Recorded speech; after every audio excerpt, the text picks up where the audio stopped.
Het djembe spelen wie hoort een van de workshops op de Cultuurdij in de Lawaai in Drachten.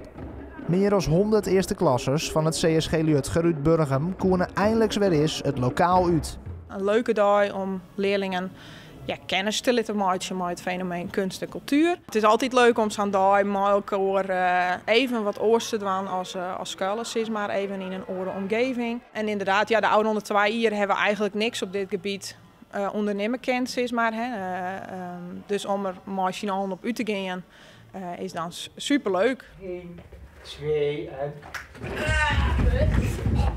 Dan gaan we krijg dansje doen. En wie ga ik al sminken gaan. Dat is wel leuk. Dat is wel oors. En echt wel leuker, ja. Dus als je in de klas zitten.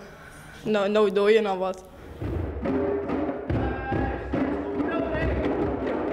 Het is een kennismaking met slagwerk in de brede zin van het woord. Ik gebruik djembe's omdat het heel toegankelijk is om met je handen te spelen. Maar ik doe heel veel dingen met body sounds, met tikken, springen, klappen en dat soort dingen. En ik gebruik je stem als hulpmiddel om ritmes te onthouden.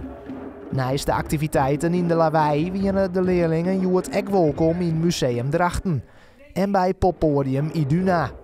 Zo konden ze haar voor 1 dag helemaal onderdompelen in de cultuur.